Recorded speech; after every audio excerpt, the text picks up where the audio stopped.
Invisible Influence: The Hidden Forces That Shape Behavior, by Jonah Berger is a masterclass in how subtle social forces guide our decisions without us even realizing it.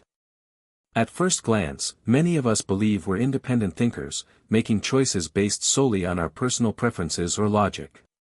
But Berger's research-driven storytelling pulls back the curtain to reveal a world of invisible nudges, from the people around us, the culture we live in, and the identities we try to express, that shape almost everything we do. The book begins with an intriguing contradiction: we want to be different, but we also want to fit in.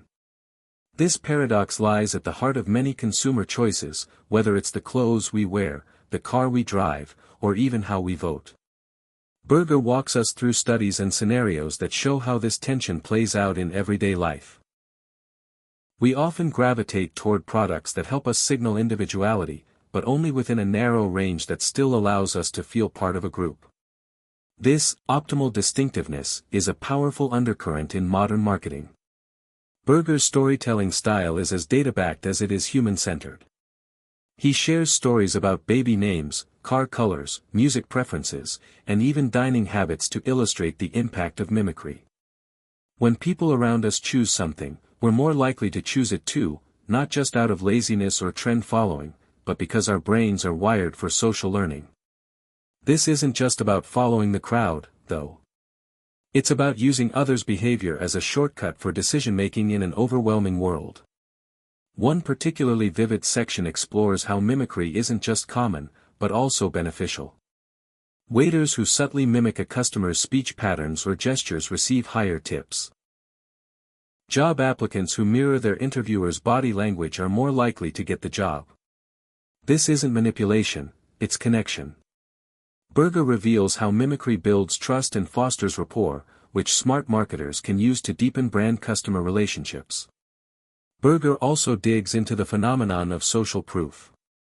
When we see others doing something, we assume it must be a good idea. This isn't necessarily irrational. If hundreds of people are watching a video, eating at a restaurant, or buying a product, it probably has merit. However, marketers who understand this dynamic can shape perception through visibility. Highlighting popularity can spark a snowball effect. From online reviews to influencer endorsements, the power of social proof can make or break a brand. The book doesn't just analyze consumer choices. It also dives into performance, showing how being around others can push us to work harder or better. Known as social facilitation, this concept explains why athletes run faster when they're competing against others, or why productivity can spike in group settings. Berger notes that this isn't about pressure, but energy. Other people energize us, especially when we're confident in our abilities. For marketers, this opens up strategies for gamification, public commitment, or community-based branding. Throughout the book, Berger uses case studies to connect academic insights to real business results.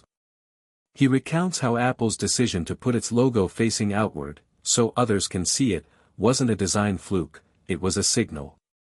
It allowed users to signal something about themselves by using the product. Apple understood that products are not just tools, but extensions of identity. This framing is crucial for brands. If your product helps customers express who they are or who they want to be, it becomes far more than functional. Another compelling chapter discusses identity in a deeper sense. Berger shows how our consumption patterns reflect the tribes we belong to, or want to belong to. From regional food preferences to sports team loyalty, the things we buy and use reinforce our sense of self. He warns, though, that being too popular can be a double-edged sword. If something becomes too mainstream, early adopters or trendsetters may abandon it in search of the next niche thing. This cycle of adoption and abandonment is key to understanding how trends spread and die. The book is not without nuance. Berger emphasizes that influence is not inherently good or bad, it's just real. Being aware of it is the first step toward harnessing it. He gives examples of how influence can help people change behavior for the better, like using peer pressure to encourage energy conservation or healthy eating. The challenge, he says, is using these forces ethically. For marketers, this means building influence with transparency and integrity, not manipulation. As the chapters unfold, Berger introduces subtle psychological cues like defaults, proximity, and familiarity. He shows how repeated exposure can build preference, even if the exposure is subconscious. For example, songs that play often on the radio rise up the charts not necessarily because they're better, but because they're familiar. Marketers can take advantage of this by creating multiple brand touch points, consistent, repeated, and emotionally resonant. There's also a fascinating exploration of comparison.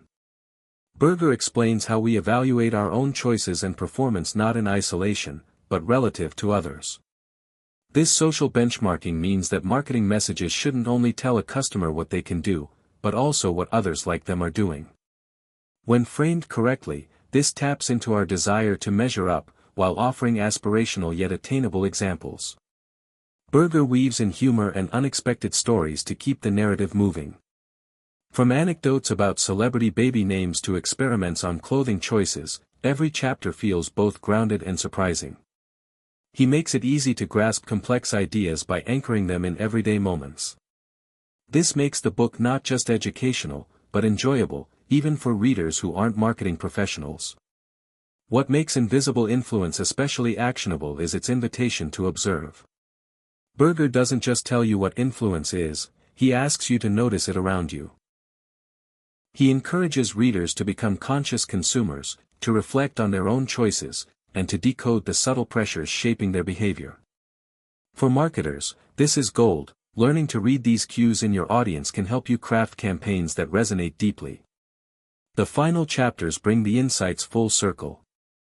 Berger reflects on how influence, when acknowledged and understood, can be used to fuel innovation, build meaningful relationships, and create social change. He cautions against blind imitation but embraces strategic alignment. Smart brands don't chase trends, they align with the identities, values, and aspirations of their communities. The book ends not with a formula, but with a mindset: pay attention, and use influence wisely.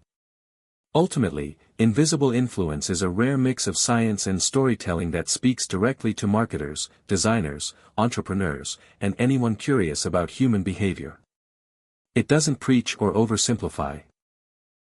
Instead, it challenges you to see the world with new eyes, where every purchase, every click, every brand choice is part of a complex, fascinating web of social signals.